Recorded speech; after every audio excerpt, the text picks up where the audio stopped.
Ella es doctora en Psicología, profesora titular de Psicología Básica de la Universidad de las Illes Balears, directora, máster universitario, Políticas de Igualdad y Prevención de la Violencia de Género de la Universidad, directora de la Oficina de Igualdad entre Mujeres y Hombres desde el curso 2004-2005, directora de la Cátedra de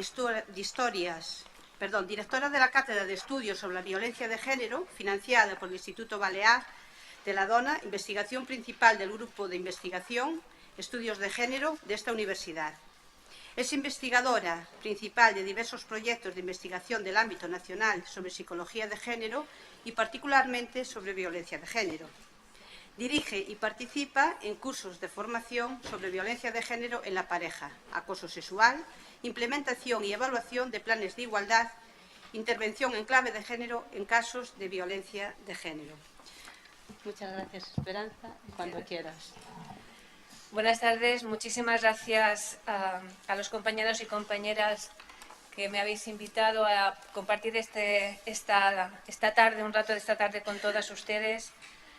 Bueno, ya se han dicho muchas cosas y yo voy a ofrecer algunas reflexiones que corresponden un poco a nuestras investigaciones, a nuestras experiencias de los últimos años, del equipo que dirijo. Yo sé que muchas de las cosas que yo pueda decir ustedes ya las sabrán, otras las sabrán más que yo, pero bueno, compartiremos y pondremos en común, que es un poco también la idea de la transmisión y del compartir conocimiento, ¿no?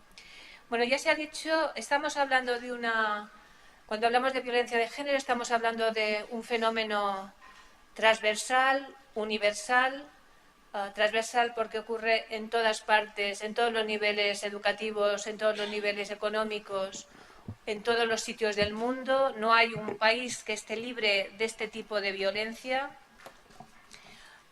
Aunque después las estadísticas se leen como se leen, los países nórdicos serían aquellos en los que, por tener una mayor tradición democrática, igualitaria, la violencia de género es más visible y por eso puede parecer que es más numerosa, ¿no?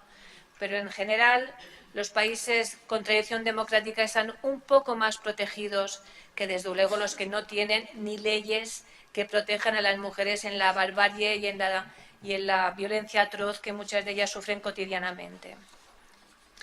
Bueno, entonces cuando hablamos de violencia contra las mujeres o violencia de género, estamos hablando de un abanico de violencias que suceden en diferentes ámbitos, que pueden suceder en diferentes escenarios, pero aquí me voy a referir sobre todo a la que hace referencia en el marco de una relación afectiva actual o anterior, digamos, ¿no? Porque en nuestro contexto cultural es la más numerosa y es a la que además ha hecho referencia la compañera con las cifras, ¿no? Pero violencia de género también es la ablación del clítoris, violencia de género es también la prostitución, la prostitución forzosa, violencia de género son todas las violencias unidas a los matrimonios forzados, a los matrimonios de niñas, a las agresiones por temas de dote, todo eso también es violencia de género. Por lo tanto, es aquella violencia que se ejerce contra las mujeres por el hecho de serlo, y es la expresión de poder y de dominio. Y eso es importante que lo tengamos presente porque yo voy a hablar, además, de este tipo de violencia que las cifras de la compañera han ido señalando y han ido ya dibujando, que la ejerce alguien que dice que ama. que la ejerce alguien que dice que la agredida es el amor de su vida, que sin ella no puede vivir, que serás mía o de nadie. Por lo tanto, estamos en una situación compleja y no es raro que en esta situación compleja muchas mujeres tengan dificultades para entender qué es lo que realmente está pasando, ¿no? Como alguien que dice que te quiere, como alguien que dice que no puede vivir sin ti, es también la persona que está poniendo en peligro finalmente tu vida, ¿no? O que está utilizando el amor como una coartada para poder ejercer impunemente la tortura. Por tanto, todo eso son cosas que iremos, si os parece, comentando durante este rato. Tú me avisarás cuando me falte. Dejaremos unos 20 minutos para las preguntas, si te parece. Vale. Voy a empezar a dar algunas pinceladas así para que las vayamos teniendo más o menos presentes y después lo iremos desarrollando. Algunos principios básicos de la intervención. ¿Por qué? Pues porque estamos hablando de un tema en sí complejo y no debemos caer en el error de que algo complejo se puede arreglar con soluciones simples. Tenemos que ser conscientes de que estamos delante de una situación en la que una mujer ha vivido o vive la experiencia de confundir o de poder confundir sentimientos que en principio están presentes en la parte bonita de la vida, el amor, el compartir, el cariño, el afecto, el deseo, el sexo, con la parte más brutal, que sería la tortura en todas sus manifestaciones, la violencia física, la violencia psicológica, la violencia sexual, la violencia económica, la violencia de control, la violencia simbólica, todas estas violencias, ¿no? Por lo tanto, presentando inicialmente solo un listado de Inmaculada Romero, diríamos que estos 6 aspectos al menos hay que tenerlos presentes. Debe tener la intervención una perspectiva de género, debe desvelar la violencia, debe destapar el tipo de violencia, tiene que haber un posicionamiento claro contra este tipo de violencia, no podemos ser equidistantes. Es muy importante que haya equipos multiprofesionales y naturalmente especializados, la consideración de los niños y niñas como víctimas y testigos, pero como víctimas también, y tener presentes siempre los mecanismos que tengan que ver con la seguridad de la mujer. Lo decía antes la compañera, ¿no? El tema del denunciar. Sabemos por las estadísticas que al fin y al cabo es lo que nos da, es el material que más fácilmente podemos manejar. Después está el tema de saberla leer bien y saber detectar las trampas de las estadísticas, que también hay muchas. Que muchas de las mujeres que acaban siendo víctimas mortales lo son en el periodo en que están o ya separadas o en el que han dado el paso de decir me quiero separar. Con lo cual, cuidado cuando decimos denuncia, porque no podemos decir denuncia si acto seguido entonces no le podemos decir de verdad te protegeremos, porque si no estamos poniendo a aquella persona en una situación realmente difícil y crítica. Y eso las estadísticas lo avalan. Es decir, no sé quién decía, no nos tenemos que inventar cosas ya, ¿no? Pues las estadísticas las tenemos que ya tener un poco incrustadas, ¿no? Y nos tienen que servir para poder detectar, para poder prever, para poder hacer toda una lectura previa y no tener que descubrir el mundo cada vez que vemos por primera vez a una mujer víctima de violencia que nos pide ayuda, ¿no? Bueno, decíamos que es un tipo de delito, porque estamos hablando naturalmente de un delito, que se conjuga con el verbo amar. Es decir, que la persona que delinque es la misma que dice que ama. Y entonces, naturalmente, deberemos hacer una pequeña incursión en el concepto de amor y más concretamente en el concepto de amor romántico y ver hasta qué punto todos y todas seguimos comiéndonos y tragando sin masticar demasiado muchos mitos que van dibujando también todo un escenario lleno de como si fueran minas antipersonas, ¿no? En la que tú puedes poner un pie donde te crees que no hay nada y explosionar. Los mitos sobre el amor romántico, por lo tanto, pueden actuar como catalizadores para este tipo de violencia, cosas como la media naranja, el amor lo puede todo, el amor es no se puede ser feliz fuera de una relación de pareja, el amor mueve montañas, todo ese tipo de frases románticas que han inundado una cantidad importante de literatura, de poesía, de todo tipo, desde tiempo inmemorial. Sabéis que el concepto de amor romántico tiene una fecha de nacimiento tan lejana como los antiguos trovadores en la Edad Media, con lo cual parece incluso digno de estudio, ¿no? Cómo hemos evolucionado en todo, en la forma de pensar, en el conocimiento, y sin embargo estamos donde estaban en el concepto de amor romántico, ¿no?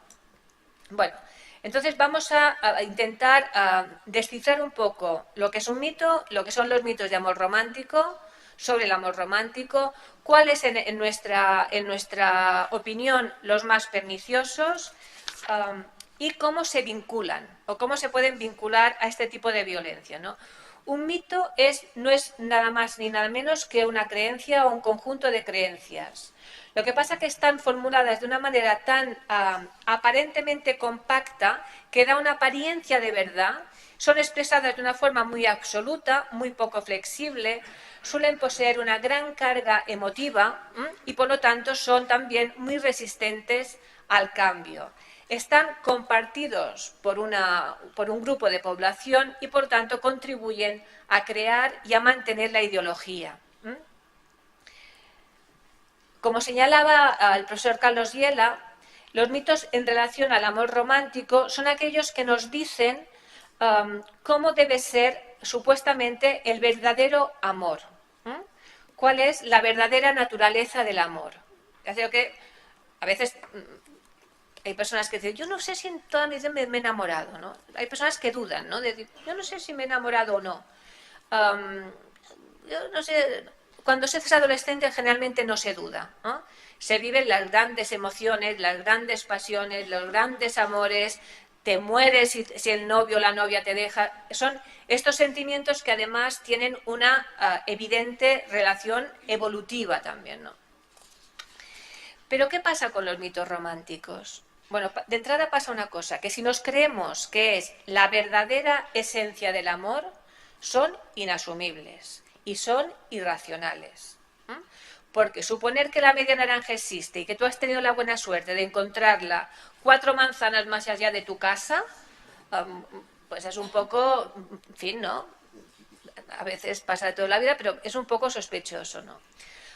O que el amor cambia a las personas, ¿no? Aquello de, en el fondo cambiará, y eso nos lo dicen y os lo habrán dicho a todas las que estáis interviniendo miles de veces, ¿no? Él se dará cuenta que lo quiero tanto, que es tan importante para mí que al final cambiará, se dará cuenta y cambiará, ¿no? Con esta vocación pedagógica en la que se puede ir la vida, la vida en cuanto a los años que transcurren entre que tú crees que puedes conseguir algo y la evidencia final de que no lo has conseguido. Bueno, entonces, nosotras cuando trabajamos este tema, y lo trabajamos y lo publicamos después en un libro, hicimos o propusimos hacer como una especie de mapa, ¿no? Como una especie de mapa actualizado de los mitos románticos y sabéis que un mapa es una estrategia para encontrar un camino, ¿no? Algo que nos sirve para no perdernos en una ruta. Entonces decíamos, vamos a intentar buscar cuál sería el punto, es decir, el grupo de mitos que serían un poco el gancho del que los demás se podrían colgar, pero que si estos mitos, este grupo de mitos centrales no estuvieran, los otros perderían fuelle. Bueno, este trabajo lo hicimos con metodología cualitativa, estuvimos con grupos de discusión de chicos y chicas por separado, de diferentes edades por todo el Estado español, con una red de muchas personas que colaboraron y nos ayudaron, algunas igual están aquí. Y entonces, finalmente, ¿cuál es ese grupo de mitos que creemos que es el fundamental? Bueno, el mito que dice que el amor es la única fuente de felicidad. Y eso lo tenemos, y si tenemos que ser sinceros y sinceras, por lo bajín lo deberíamos reconocer, bastante incrustado en nuestro ADN individual y colectivo, ¿no? Porque eso, bueno, a ver, naturalmente el amor es una fuente de felicidad si el amor es sano. Eso naturalmente nadie lo discute. Estamos hablando del otro tipo de amor. ¿Por qué? Pues porque si una persona considera que el amor es la única fuente de felicidad y que el amor y que ese tipo de amor tiene que ir ligado necesariamente, y así ya se van ensamblando los mitos, ¿no? Pues con una pareja que sea estable, que sea para siempre, que sea el amor de tu vida y además con la que me caso, con la que mantengo una relación estable, si juntamos todo eso, de entrada generamos una enorme presión en los adolescentes, y eso también nos lo habrán dicho muchas chicas, que en vez de aquella canción de antes muerta que sencilla, pues sería antes muerta que sin novio.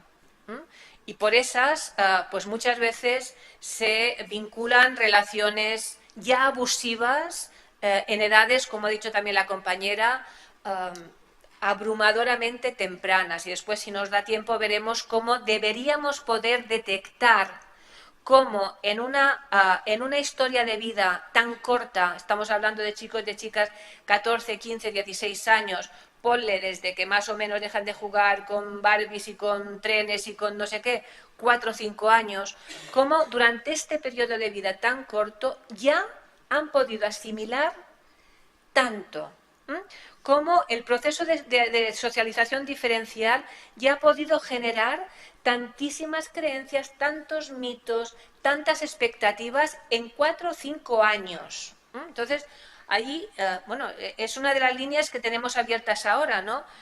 Porque además, y eso también lo conocemos, actualmente hay un abrumador repunte de violencia en adolescentes. De todo tipo, de violencia vinculada a las nuevas tecnologías y a las redes sociales, y violencia vinculada a violencia de toda la vida, también a la violencia del no me da la gana, te doy una patada, eres imbécil, no sirves para nada, pero si te separas de mí nadie te va a querer, ¿quién te crees que eres? Bueno, todo eso, ¿no? Por lo tanto, ahí deberíamos intentar. Bueno, pues en ese mapa que hicimos colocamos como elemento fundamental ese tipo de mito que genera este tipo de presión, que la genera además, que la va generando a lo largo de las diferentes etapas de la vida. Te dicen, y si me separo, ¿qué haré? ¿Quién me va a querer a mí? ¿Me voy a quedar sola? Como si dejar de estar con alguien que además no te quiere porque te maltrata es quedar sola. Todo eso que está fuertemente vinculado a eso que estábamos diciendo, ¿no? Bueno, los otros grupos de mitos eran la negación de la realidad, que sería esto de la media naranja, o el amor eterno, el amor omnipotente, los mitos sobre la exclusividad o los mitos sobre el control, aquello que los celos y el amor van juntos y cuanto más celoso, más me quiere mi novio, ¿no? Bueno, todo eso, si consiguiéramos desactivar el primero, ese de que el amor es la única fuente de felicidad, los otros caerían, ¿no? Los otros perderían fuelle, ¿no? ¿Y eso nos sirve para qué? Pues eso nos sirve para poder puntear, ¿no? Para poder señalar en los programas de prevención y de formación dónde es mejor actuar, ¿no? Dónde es más fácil, es decir, dónde es más rentable actuar para que los resultados puedan ser también mejores, ¿no? Porque si no, y es verdad que se están haciendo muchas cosas, pero yo creo que muchas de las personas que estáis aquí a lo mejor compartís conmigo un poco esta sensación. A ver, yo soy una persona positiva y optimista de entrada, pues yo soy feminista, pero a veces da un poco la sensación de Sísifo, ¿no? Parece que hemos llegado a un sitio y de repente volvemos atrás. Lo decía también antes la compañera, la crisis económica ha demostrado ser letal para la lucha contra la violencia de género, y lo ha sido porque se ha demostrado que, y eso lo vemos, cuando cesan de manera constante los programas de sensibilización y de formación, aumenta la violencia. Eso quiere decir que los diques que la contienen son muy frágiles y que para que estos diques sean más o menos, la contengan más o menos, tiene que haber un constante flujo de fuerzas, de sensibilización, de campañas, de formación. Si eso falla, inmediatamente salen las grietas. Y eso también nos indica la fragilidad de estos diques y también nos indica todavía la vitalidad del patriarcado, ¿no? Vale, entonces, uno de los trabajos que intentamos hacer es conceptualizar las cosas, ¿no? Porque a veces hay que ponerle a las cosas que nos pasan nombre y descripción para que las podamos integrar de una manera útil, ¿no? Eso pasó con el acoso sexual, hasta que en los años 70 las feministas americanas no empezaron a decir eso que nos pasa cuando estamos en un sitio con hombres y nos sentimos mal, pero se creen que son graciosos porque hacen... Y es una sensación como de que están utilizando un poder. Eso que nos pasa lo vamos a llamar acoso sexual. Y a partir de aquí, además, lo vamos a investigar, lo vamos a estudiar, lo vamos a conceptualizar. Bueno, pues un poco en este sentido, ¿no? Bueno, pues un poco en este sentido, con todas las limitaciones y la humildad del mundo, pues nosotras al tipo de amor que se relaciona con el amor romántico lo hemos llamado amor cautivo, en contraposición a un concepto muy de las libertarias del 19 y del principio de los años 20, pero que es un concepto muy bonito, que es el del amor libre. El amor libre, que quiere decir el amor que nos permite amar libremente a alguien, sabiendo que no será para toda la vida, no es nuestra media naranja, ni un cuartito, ni nada. Es una persona con la que nos gusta estar, que nos gusta compartir, que durará lo que durará y mientras dure que seamos felices y que cuando se acabe lo sepamos reconocer y también podamos separarnos de una manera al menos no traumática, ¿no? Bueno, pues el amor cautivo sería aquel que se nutre de las falsas expectativas, de todos estos riachuelos que surgen del amor romántico y que generan frustración, sentimiento de fracaso afectivo y que están, porque ya hay trabajos, algunos los hemos realizado nosotras y otros los hemos revisado, que sí vinculan el amor romántico con la violencia de género, en tanto en cuanto produce claramente frustración y además por los procesos de socialización diferencial, mujeres, chicos y chicas, niños y niñas, chicos y chicas, mujeres y hombres, porque el proceso de socialización dura toda la vida, no nos socializamos igual en casi nada todavía, pero mucho menos en esto. Y entonces sigue siendo una socialización diferencial muy marcada el hecho de que para las mujeres, para las niñas, todo el mundo afectivo y de relación está mucho más ligado a la idea de dar, de darse, de ser generosa, de darse a la otra persona, ¿no? Mientras que la socialización diferencial masculina está todavía muy vinculada al recibir. Hay trabajos de profesoras universitarias compañeras de Barcelona, yo siempre los cuento porque, bueno, los cuento así mal porque no traigo pero bueno, os cuento el argumento, ¿no? Trabajos que han estado haciendo durante hace unos años con adolescentes de secundaria. Y les iban haciendo una serie de preguntas, ¿no? Ya sean Montserrat Moreno y Genoveva Sastre. Les iban diciendo, a ver, a los chicos, ¿no? Por ejemplo, ¿qué estaríais dispuestos a hacer por amor? ¿Estaríais dispuestos, a las chicas, empecemos por las chicas, ¿qué estaríais dispuestas a hacer por amor? ¿Estaríais dispuestas a dejar un trabajo? Ahora no, ¿eh? Esta pregunta ahora se tendría que reformular, pero hace unos años, y las chicas en una mayoría que ahora no traigo los números, pero bueno, iban diciendo, si yo le quiero de verdad, sí, porque... A ver, lo importante es estar con la persona que quieres, poder compartir con ella. Al fin y al cabo el trabajo solo es un trabajo, seguro que estando con ella siendo feliz, pues aparecería otro trabajo. Bueno, ¿estarías dispuesta, por ejemplo, a cambiar de ciudad por amor? Pues también. pues yo qué sé, pues sí. Es que es muy importante encontrar la persona que te quiere, que quieres, que estás bien con ella, que es muy importante. Entonces, bueno, la ciudad es un poco lo de menos, ¿eh? Chavales de secundaria. Y más preguntas en este sentido. Los chicos, ¿estaríais dispuestos a dejar un trabajo por amor? Depende. Depende del trabajo. Y además, la persona que a mí me quiera de verdad, esto lo dicen los toreros, ¿no? La persona que a mí me quiera de verdad no va a pedirme que deje de hacer algo que sabe que para mí es tan importante, ¿no? ¿Estaríais dispuestos a dejar a cambiar de ciudad? Pues un poco lo mismo, ¿no? Depende. A ver, si yo tengo un buen trabajo aquí, no me voy a ir no sé dónde, a la aventura.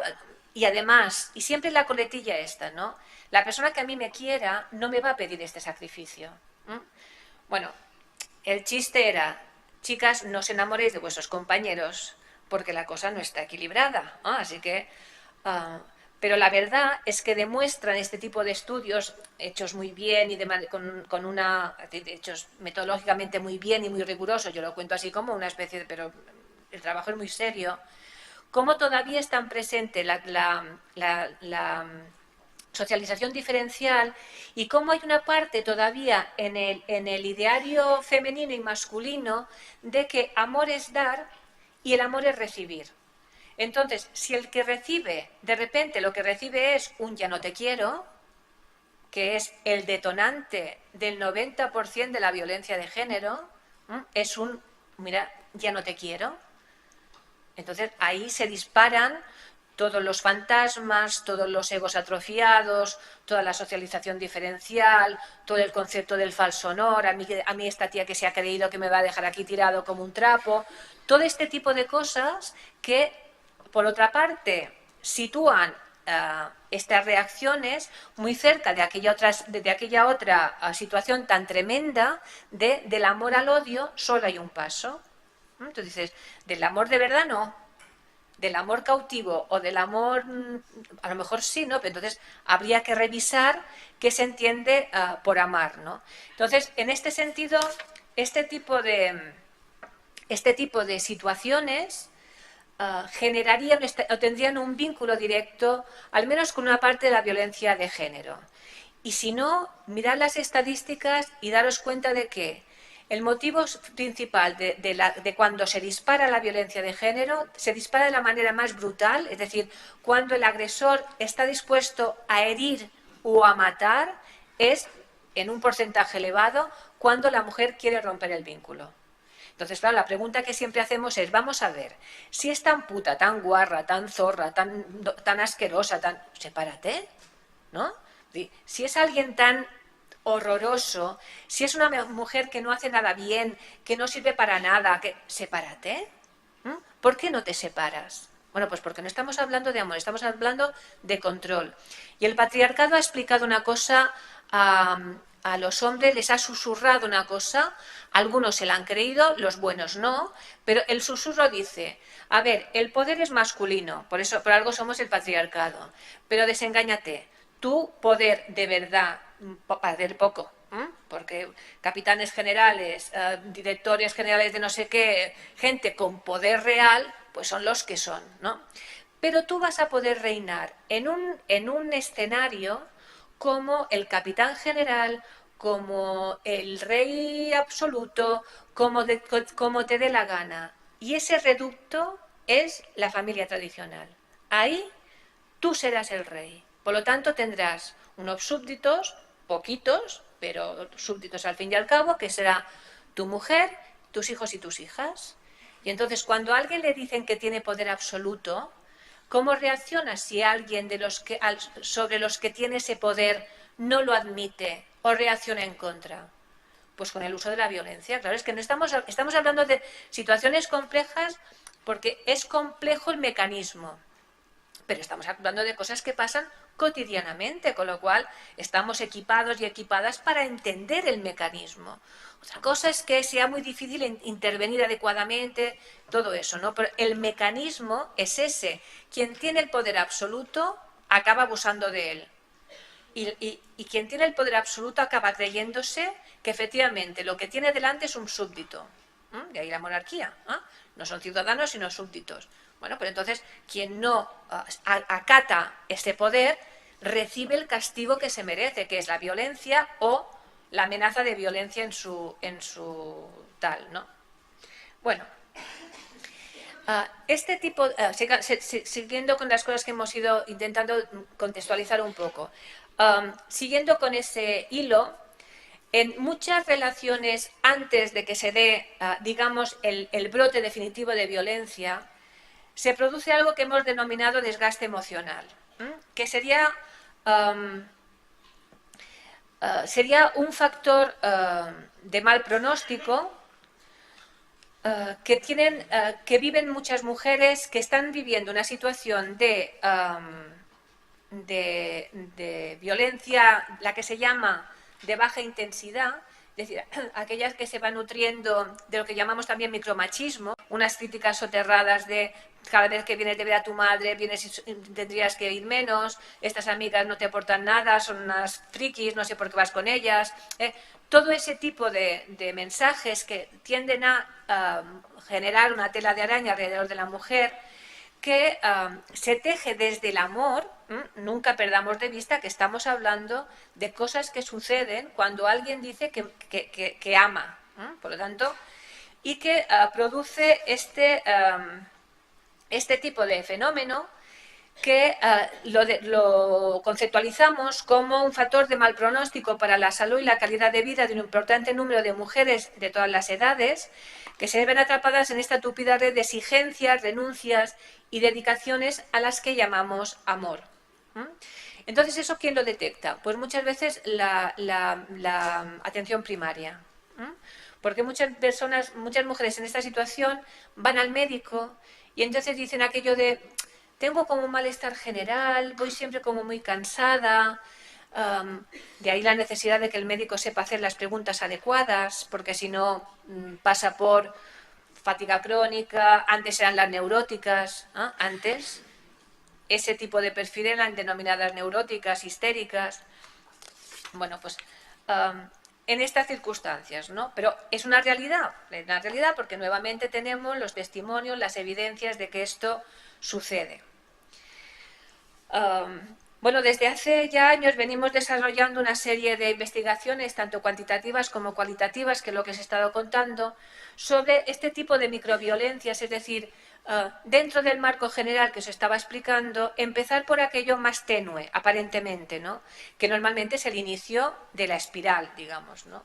Que es, pues eso, las exigencias, el paternalismo y la sensación de que te quiero tanto que no quiero que vayas con tus amigas porque fíjate, ahora me vas a dejar aquí tirado y que como una pizza asquerosa en vez de poder cenar los dos juntitos, ¿no?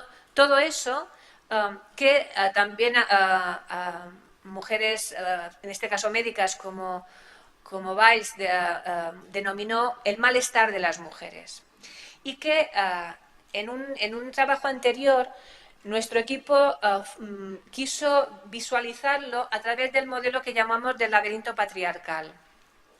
Es decir, nosotros visualizamos que muchas mujeres entran en una relación afectiva es decir, con más mal pronóstico, cuanto más potente haya sido el inicio, por una razón obvia. Películas de Julia Roberts al margen, o de Hollywood al margen, o novela romántica al margen, enamorarse de un desconocido es un alto riesgo. Y creer que amas a alguien que es guapo o es guapa y la has visto 3 veces, te ha hecho un chiste, yo qué sé, y dices, uy, la química, la no sé qué, y creer que ya eso te da información suficiente como para saber de quién estás hablando, eso es un ejercicio de riesgo. Pero ¿qué pasa? Nos pasa a los humanos, que cuanto más apostamos, más nos cuesta reconocer que la apuesta es fallida. Y eso es muy humano, ¿no?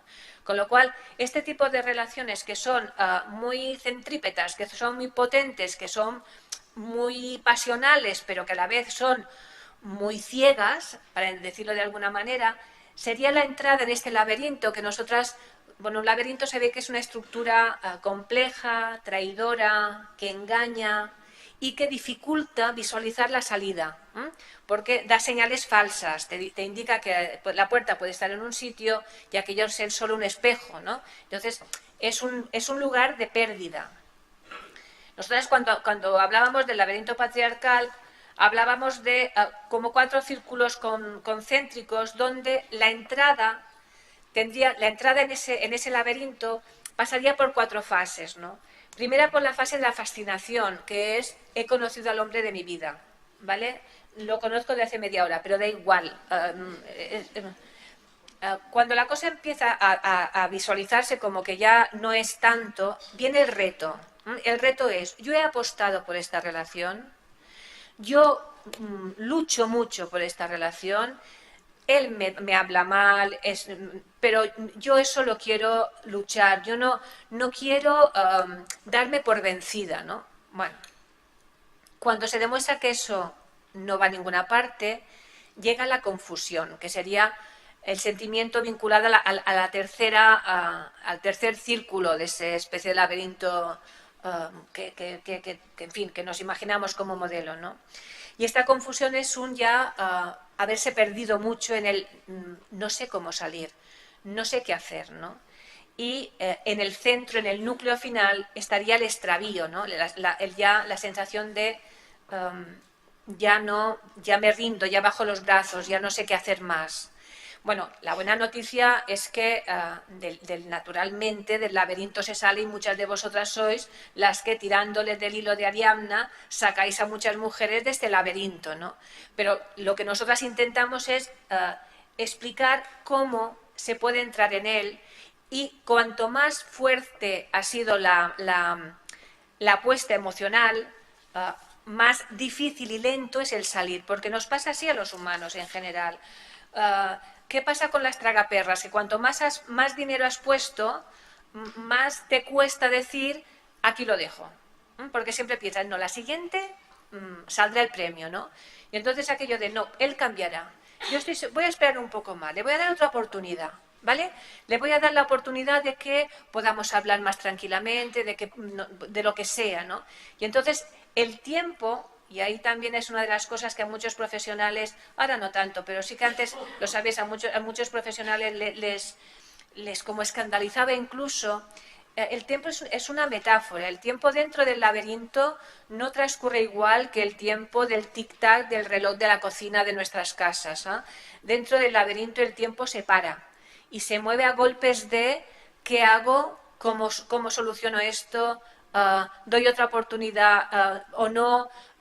Voy a esperar, y así pueden pasar años. Aquella cosa que tantas veces nos decían de, pero a ver, si ha esperado tanto, es porque alguna ventaja le debía haber, ¿no? Que son estos mitos después sobre la violencia de género que han hecho tantísimo daño. Bueno, yo incluso es presuntuoso por mi parte deciros a vosotros algunas de las claves en nuestra revisión de las intervenciones en clave de género que nos gustan, que utilizamos y que son un poco las con las que más o menos trabajamos, ¿no? Bueno, pues ahí van, sea como sea, después tendremos un ratito para poder... Bueno, tanto... por ser una violencia enraizada en variables socioculturales, que sería una violencia patriarcal, vinculada muchas veces a este doble mensaje de digo que te amo pero te quiero matar, que es la mayor de las disonancias posibles. Todo ello hace que la intervención en estos casos tenga que ser diferente, tenga que ser muy pautada, requiera personas muy preparadas, muy comprometidas y no nos podamos servir tanto de herramientas muy tradicionales, porque no va por ahí la cosa, ¿no? Bueno, a mí me gusta recordar las terapias feministas y no sexistas que ya existen y que nos dan, al menos, nos indican caminos, ¿no? Porque después, claro, las fórmulas magistrales o los recetarios no existen, ¿no? Pero sí que hay indicaciones o guías en el camino que nos pueden ser de una gran utilidad. Bueno, pues la primera sería como las terapias de orientación feminista, que es aquella que utiliza los instrumentos propios, parte de la evidencia de que la mujer es víctima no solo individualmente, no solo de un sujeto violento, como si fuera una casualidad, porque a veces te lo dicen, ¿no? Qué mala suerte he tenido, como si el marido hubiese sido formado parte de una tómbola en el que te ha tocado algo, y dices, mira lo que... Eso en mujeres más mayores es todavía muy habitual oír estas expresiones, ¿no? Sino que es fruto de una sociedad patriarcal que lo permite, lo impulsa y que socializa a los varones para serlo. Voy a decir algo sin ánimo de escandalizar, y sé que no tal, ¿no? Pero todos los hombres podrían ser potencialmente agresores, porque todos los hombres están todavía socializados para serlo, lo cual da un gran mérito a todos aquellos que, renunciando a sus privilegios ilegítimos, pero privilegios y al fin y al cabo, deciden nunca coger este camino. Pero la socialización permite todavía que los varones crean que tienen unos privilegios que les sitúa en una posición de superioridad y que va desde lo que todavía muchas mujeres me dicen, es que si no le preparo la ropa no saben en qué cajón está. Y a mí eso me parece, bueno, yo daría no sé qué, porque alguien cada mañana me preparara la ropa bien, conjuntadita, ¿no? Que calculara cuando los calcetines ya y comprara otros. Claro, eso facilita muchísimo la vida, pues desde eso a todo. Bueno, pues los hombres que renuncian a este tipo de privilegios, pues son los hombres buenos, que afortunadamente nos acompañan en nuestro camino, ¿no? De acuerdo con todo ello, nosotras somos muy insistentes en la idea de que una de las características fundamentales que debe tener esta psicoterapia es estar basada en un modelo explicativo comprensivo. Es decir, no actuar por actuar bajo un paraguas formativo ideológico, porque todo acaba siendo ideología, en el que tomemos partido. Bueno, yo soy profesora de universidad y la ciencia no es neutral. La ciencia no es neutral, la ciencia la hacen las personas y las personas estamos sometidas a multitud de presiones de todo tipo, ¿no? Por lo tanto, claro que debemos tomar partido. Al menos esta es mi opinión. Otra cosa que es fundamental, trabajar en equipos multidisciplinares. Eso sí que es uno de los pilares que además coordinados, todo bien, que además diferencia más un tipo de intervención de otras, ¿no? Aquí necesitamos trabajar en muchos frentes. A veces hemos coordinado talleres, evaluado talleres en este sentido, y algunos tan simples como hacer un taller con mujeres inmigrantes separadas donde les enseñan las chicas a manejarse en un autobús, a saber manejar un cajero, a saber más o menos manejarse en un supermercado, en una gran superficie, a conocer 3 o 4 itinerarios fáciles por la ciudad que le permitan conocer la ciudad en la que ha vivido y no el cachito de calle en la que, bueno, pues cosas de este tipo implican ese trabajo en equipo, ese trabajo que además desde el feminismo ponemos tan en valor, ¿no? El trabajo interdisciplinar, la colaboración entre áreas, bueno, pues todo eso a la hora de la intervención también es fundamental. Así como también lo es el consentimiento informado. Yo creo que es fundamental que la mujer sepa todos los temas que vamos a tratar, porque van a ser temas dolorosos, íntimos, difíciles de...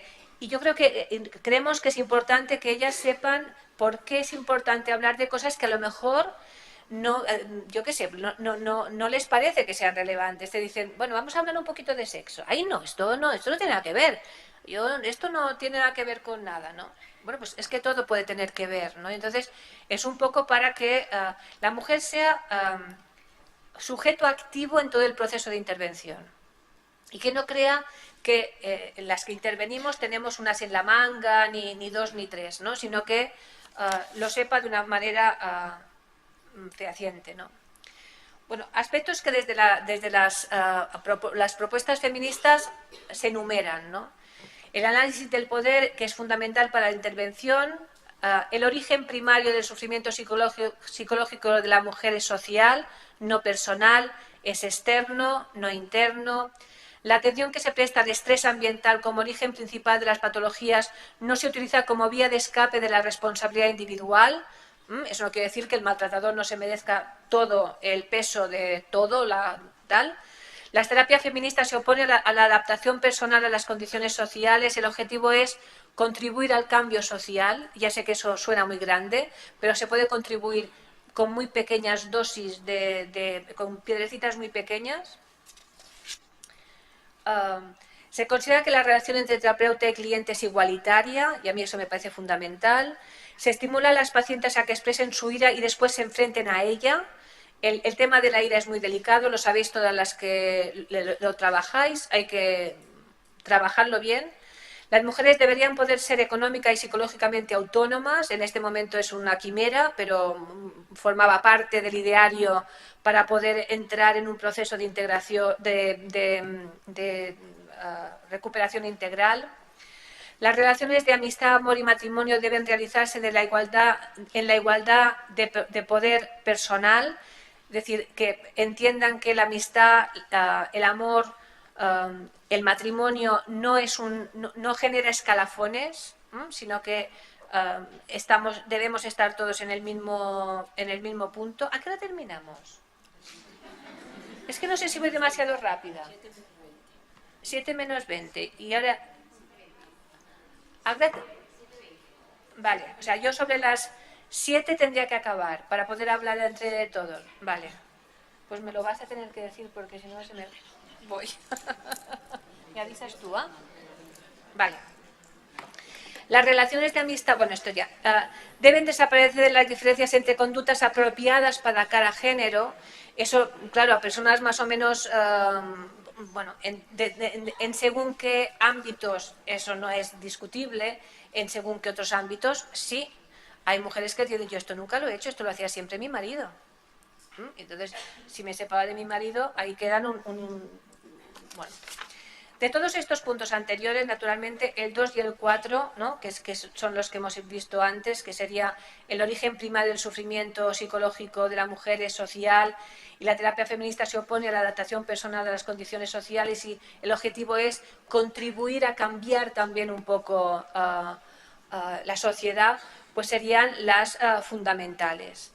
Y eso sí que es una cosa que a veces cuesta trabajar, ¿no? Porque tampoco hay grandes recetas, pero el ser consciente de que lo que te está pasando a ti no tiene que ver con que tú hayas tenido muy mala suerte y entonces a ti te haya tocado una circunstancia y como es exclusiva tuya, te voy a ayudar a que tú no te deprimas, superes la ansiedad, puedas dormir mejor y ya está, ¿no? Sino que tiene que ver con algo que primero sucede a muchas mujeres porque hay una sociedad que lo permite y lo ampara.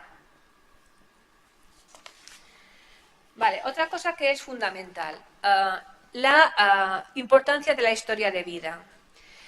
Lo es porque mientras la mujer narra su vida, que a mí me parece fundamental que la pueda narrar a su aire, sin cuestionarios, bueno, al menos sería que me hago mayor, ¿no? Pero a mí muchos cuestionarios ya como que tampoco, en fin, donde haya una buena relación y una buena capacidad de entrevistar y de escuchar y de empatía, pues ya está, ¿no? Bueno, pues cuando van saliendo todas estas cosas, puede salir muchos sentimientos difíciles de manejar. Puede salir mucha ira, mucha frustración, mucho dolor, mucha angustia. Todo eso hay que poderlo manejar en el momento en que surge, porque, claro, nadie debería salir de nuestros despachos, de nuestras consultas, de nuestros espacios, peor de lo que ha entrado. Debería poder al menos dejar parte del peso en alguna papelera de nuestro espacio para que sienta que un poco más aliviada sale, ¿no? El manejo de todos estos sentimientos es fundamental en la medida en que van saliendo. Y después la historia de vida en su conjunto. Es decir, poder poner en valor la biografía de la mujer, Porque la mujer viene desempoderada, viene creyendo, viene normalmente, si viene es que está desempoderada y que tiene una autoestima bajísima, si no habrá solucionado el tema por otras vías, ¿no? Y entonces se le tiene que escuchar y se le tiene que poner en valor su biografía. Y se tiene que poner en valor todas las estrategias que esta persona habrá hecho durante su relación para solucionar, para atemperar, para proteger a los hijos, para no dar disgusto a los padres ancianos, todo lo que habrá ido acumulando antes de decir hasta aquí hemos llegado y eso ya, pues ya me acaba matando, ¿no? Bueno, pues esta historia de vida, poner en valor lo vivido, lo biográfico, las estrategias utilizadas, toda la parafernalia de recursos del tipo que sean para poder sobrevivir, eso se tiene que poner en valor. Y esto es así además porque la manera de entender que lo que le pasa a una no es exclusivo, sino que le pasa a más gente, es compartir las historias. Bueno, hasta donde he llegado ahora, si me da tiempo llegaré un poquito más, podríamos decir que las terapias para mujeres que han padecido violencia por parte de sus parejas o de sus exparejas deberían, en mi opinión, asumir como fundamentales al menos estas cosas. Ayudar a la toma de conciencia de la situación vivida. El proceso de toma de conciencia es muy difícil, ya lo sabéis, no es muy lento, ¿no? Pero es el paso previo a la toma de decisiones. Entonces, tiene que haber una toma de conciencia para que después pueda haber una toma de decisión por un camino realista y no nuevamente por caminos que no salen del laberinto, digamos, ¿no? Que no favorece la salida del laberinto. Ayudar a desmontar los mitos del amor romántico que he comentado hace un ratito.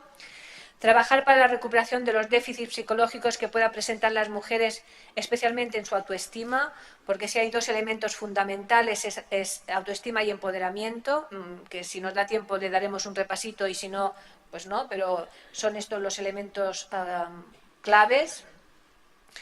Ayudar a lograr la autonomía e independencia frente a la figura masculina, no solo frente a su ex, sino frente a la figura masculina, porque si no, habrá otro.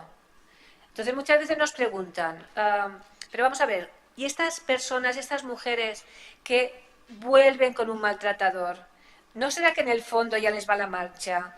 Eso unos, y otras veces es verdad y eso duele más, profesionales que esto desanima mucho, porque parece que todo lo hecho, todo lo trabajado, todo lo luchado se va al garete porque volvemos a la rueda y volvemos a meternos en otro laberinto. Pero muchas veces ponemos la metáfora de la pandilla de adolescentes, ¿no? Imaginemos una pandilla de chicos y chicas en un barrio cualquiera de una ciudad cualquiera. Bueno, y una chica y un chico empiezan a ser novios, ¿vale? Y entonces el chico puede empezar: a mí no me gusta nada que te pongas esta minifalda cuando sales porque parece que quieres que te miren. No le hagas tanto caso a fulanito, ¿qué quieres? Que ligar con él, bueno, este tipo de cosas.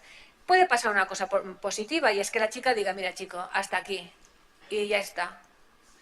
Pero si no cambia de pandilla, la pregunta es: ¿cuántas probabilidades existen de que el siguiente novio tenga un perfil muy similar al primero?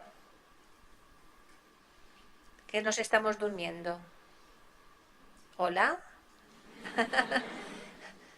¿Qué probabilidades creéis que hay? Claro, porque si no cambia la cultura del grupo, la repetición, el comportamiento mimético que de pequeños es tan útil, para la infancia es tan útil para la supervivencia y para los aprendizajes rápidos, etcétera, etcétera, en la vida adulta pues puede llevar a repetir miméticamente comportamientos o situaciones incluso perniciosas. Pero cuando falta la alternativa o cuando no ha habido el proceso de toma de conciencia suficiente, eso puede repetirse. Por tanto, hay que cambiar de pandilla. O hay que cambiar la pandilla, hay que meterlos a todos en un curso de igualdad, o hay que cambiar de pandilla. Trabajar para la interiorización de los roles igualitarios, que eso muchas veces es también complicado, porque muchas veces dicen, bueno, pero a mí ya me gusta que el hombre sea fuerte, que el hombre sea... No, a mí ya me va bien esto. Y bueno, es que, a ver, es que no se trata de que sea bueno o malo, se trata de cómo lo jerarquicéis, de que eso se convierta en una jerarquía. Favorecer la reconstrucción de la vida social de la mujer. Bueno, hay muchos talleres en los que dirigimos algunas experiencias, van por ahí. En conclusión, lograr el empoderamiento de las mujeres como objetivo final y paso fundamental hacia una nueva vida. Os decía antes que,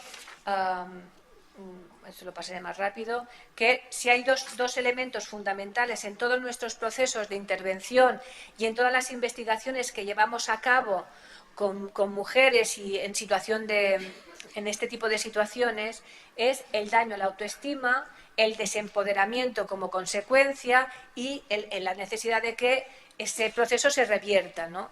Entonces, empoderar, ya lo sabéis, no es tan fácil, porque la teoría no la sabemos estupendamente bien, ¿no? Pero conseguir los mecanismos necesarios para que sea una intervención más o menos reglada, evaluable, más o menos, y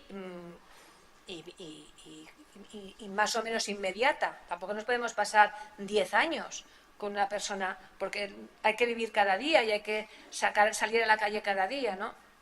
Bueno, pues sería recordar el papel fundamental de la autoestima y recordar que en este papel fundamental de la autoestima, ese mecanismo que es como la columna vertebral de nuestro psiquismo se construye a través de la mirada externa. Y eso es importantísimo que lo recordemos. Nuestra autovaloración la hacemos a partir de las miradas externas, de cómo nos valoran nuestros padres, los maestros y maestras, el grupo de amigas, qué guapa que vas, qué bien lo haces, pitipam, ¿no? El trabajo, todo eso que se genera y que nos fortalece cuando la autoestima es un soporte sólido en nuestro psiquismo, es dependiente de campo, es dependiente de la mirada externa. Claro, y eso hace que cuando la mirada externa es devaluativa, como lo es la del maltratador, la autoestima naturalmente se desmorona inmediatamente, ¿no? Por eso es a través de un proceso de asimilación y reflexión mediante el cual se interiorizan las opiniones de las personas socialmente significativas. Padres, madres, hermanos mayores, familia, escuela, amigos, pandilla, jefes, compañeros, todo eso, ¿no? Todo eso que nos va, y si no, hagamos un mínimo acto de introspección y veamos hasta qué punto una alabanza nos anima y una crítica, sobre todo si la creemos injusta o no la entendemos, nos puede desmoralizar. Un suspenso, por ejemplo, ¿no? No sé si aquí hay alumnado.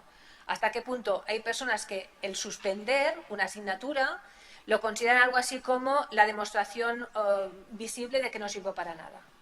Entonces, de ahí se puede ya generar todo un proceso de evaluación, de autodevaluación, ¿no? Cuando es simplemente que lo que se te ha preguntado no lo has sabido, pero puedes saber muchas otras cosas.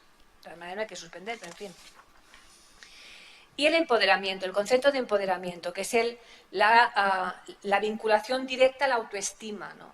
Vosotros sabéis que este concepto surge a partir de los trabajos de los años 60 de Paulo Freire, que estaban muy relacionados con la educación popular, ¿no? Entonces, a partir de estos trabajos de Paulo Freire, el concepto pasa rápidamente no solo a los grupos, a grupos sociales, ¿no? A grupos, sino también, y más en concreto, a mujeres. Y la utilización del empoderamiento como un objetivo, eje central de la lucha contra la violencia, pues se cristaliza en la Cuarta Asamblea Mundial de las Naciones Unidas de Pekín, ¿vale? Que ahora hace 20 años. Pero el concepto viene de más atrás, ¿no? Es el proceso por el cual las mujeres acceden al control de los recursos, tanto sean materiales como simbólicos, y refuerzan sus capacidades y protagonismos en todos los ámbitos. Entonces, lo utilizamos en general para empoderar a grupos de mujeres en circunstancias X y para empoderar individualmente a la mujer víctima de violencia de género, porque aunque solo sea en su propia biografía, ha vivido esta devaluación importante, ¿no? Si queréis a mí, bueno, Mary Ann Dutton me gusta mucho su oferta de intervención, porque además hace propuestas que a mí me parecen muy útiles, tanto para evaluar como para intervenir. Propone que la evaluación de las mujeres que han sufrido violencia en manos de sus parejas se analicen como mínimo las siguientes cuestiones. Las digo muy rápidas porque seguro que la conocéis, pero solo es para ir refrescando un poco, ¿no? El tipo y patrón de violencia y abuso y control ejercido por el agresor. Y tener muy presente que a veces no es lo que se dice, sino el tono que se utiliza. Es decir, que la violencia puede ser percibida por la mujer no por lo que dice, sino por el tono en que se dice, por el lenguaje no verbal que se utiliza, por la expresión facial que se utiliza, y todos sabemos lo aterrador que puede ser a veces un susurro. Es importante analizar los indicadores del malestar psicológico, el nivel de miedos, ansiedad, tristeza, a veces consumo de sustancias, porque a veces es una consecuencia, cambios cognitivos, las atribuciones, esto es importantísimo, todo el campo de las atribuciones y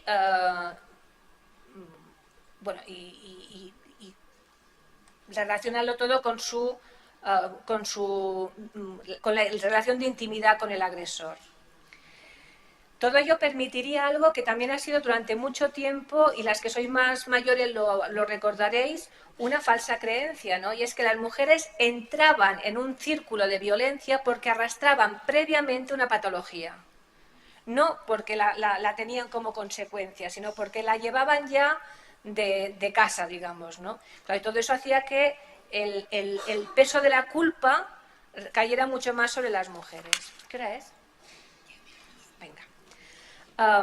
Las estrategias que las mujeres maltratadas han puesto en marcha para sobrevivir. Evaluar las estrategias que las mujeres maltratadas han puesto en marcha para sobrevivir. Esto es muy importante, porque eso también ha generado muchas falsas creencias. Por ejemplo, la pasividad. Creer que la mujer que no hace, entre comillas, nada, es porque ya le va la marcha, porque ya le conviene, porque alguna ventaja secundaria saca del tema, por todo eso, ¿no?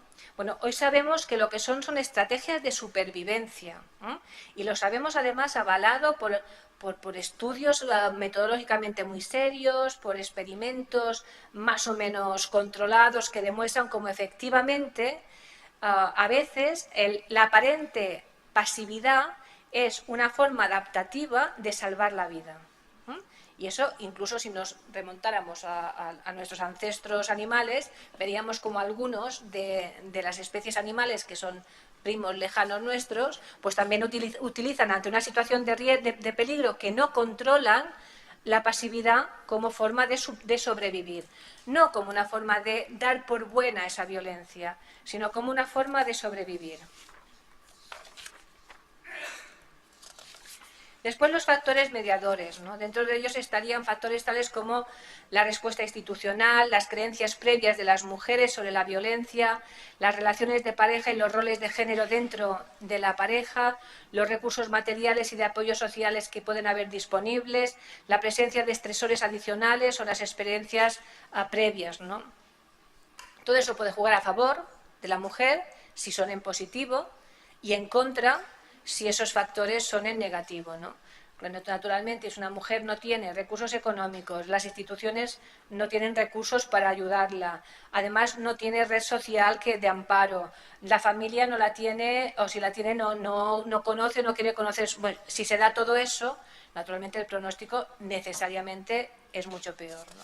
Bueno, y después estaría Leonard Walker y sobre todo su aportación. A mí lo que quería comentaros en todo caso no es el ciclo de la violencia y todo lo que ya sabemos más, sino los estudios que ella ha hecho en mujeres que han actuado violentamente contra sus agresores. Y sabéis que eso en Estados Unidos, si se puede diagnosticar el síndrome de mujer maltratada, actúa como un eximente. cosa que antes era considerado, claro, porque una mujer normalmente cuando actúa en este sentido no mata en el momento de la pelea, porque hay una evaluación de fuerzas y evidentemente las fuerzas no están de su parte, ¿no? Sino que puede ser en otro momento, ¿no? Y claro, todo eso era premeditación y agravaba la pena. Bueno, pues a mí lo que me interesa, bueno, aparte de todos sus trabajos, pues un poco también este tipo de análisis que ella ha hecho en el caso de mujeres que finalmente... Ahora en España ha habido un caso hace poco y ella se suicidó. Y creo que dejó escrito que lo había hecho porque era un maltratador. Bueno, a todas estas, las estadísticas donde sí son totalmente opacas es en el suicidio de mujeres. Sabemos que hay muchos, sabemos que muchas de las mujeres que se suicidan lo hacen por vivir situaciones de este tipo, pero son, son estadísticas muy difíciles de llegar a ellas, muy difíciles de encontrar y estadísticamente opacas, totalmente, ¿no? Porque además, salvo que haya una prueba explícita de que aquella persona se ha quitado la vida, no se considera suicidio. Si lo ves, bueno, no, pues si está en una situación muy tal, sí, pero ¿cuántas mujeres se han caído por el balcón? Pues salvo que haya prueba fehaciente de que ha sido empujada, pues eso será un accidente. Ay, perdón, que sea empujada, que se ha caído, que se ha tirado, eso será considerado oficialmente como un accidente. Por lo tanto, ahí hay un cajón lleno de sombras donde deberíamos poder entrar más. Bueno, principios más relevantes dentro de las terapias para supervivientes de Leonard Walker, la seguridad de la mujer, su empoderamiento, la validación de sus experiencias, el énfasis en sus puntos fuertes, la educación, la diversificación de sus alternativas. Claro, decir, bueno, es que la vida te puede dar muchas diferentes opciones, el restaurar la claridad en sus juicios, la comprensión de la opresión y que la mujer tome sus propias decisiones. Bueno, y aquí no hace falta decir el listado de efectos de la violencia que nos relata y que conocemos perfectamente, ¿no? Son todos estos, a veces más, a veces menos. Y después, ya para terminar, esto ya sea algunas anotaciones finales, la importancia del trabajo también en grupo, porque hasta ahora parece que me refería más al trabajo individual, pero el trabajo en grupo es fundamental para, no, en mi opinión, no al principio, sino cuando ya hay unas bases y unos avances más o menos objetivos. Primero porque al trabajar en grupo se ponen en valor estas historias de vida que decíamos, porque se visualiza lo que nosotras les hemos podido ir contando, ¿no? Que no es que hayas tenido tu mala suerte, que hay muchas otras personas que pueden haber vivido situaciones casi igualitas a la tuya, que han tenido reacciones casi igualitas a las tuyas, ¿no? Y después la capacidad, a través del juego de las empatías, de ayudarse en estos trances y de apoyarse según cada cual esté en el momento en el que esté. Bueno, no es lo mismo una terapia de tipo grupal que los grupos de autoayuda, que son otra cosa, que son no estructurales, no tienen un objetivo estrictamente terapéutico, pero que también son muy útiles en esto, para mí en general, ¿no? Pero en estos casos también. Y algunas cosas que, si os parece, después las comentamos, que me parecen que pueden servir como evaluar los resultados, ¿no? La capacidad para decidir de manera voluntaria, racional y exenta de presiones externas. Ojalá, ¿no? Pero estas serían algunas de las propuestas de determinantes de recuperación. Logros en la autonomía personal, laboral y económica. Esto lo podemos evaluar claramente, esto podemos visualizarlo. La propia autovaloración positiva, es decir, ¿cómo te ves? ¿Cómo te sientes ahora? ¿Cuál es tu autoimagen? Formulación de expectativas de futuro razonables. Nuevas actividades en su agenda personal. Eso también es muy objetivo, ¿no? Nueva percepción y gestión de su propio tiempo. El tiempo es fundamental. Percepción en positivo de su capacidad de establecer futuras relaciones sentimentales, igualitarias, así como de los límites a establecer. Porque muchas te dicen, no quiero ver un hombre en mi vida. Claro, tampoco es eso. Es decir, es poder superar esta fase y creer que la próxima vez será de otra pandilla. Y entonces ya no repito. Percepción subjetiva de mejora en su calidad de vida, tanto individual como social. Y hasta aquí. Muchas gracias.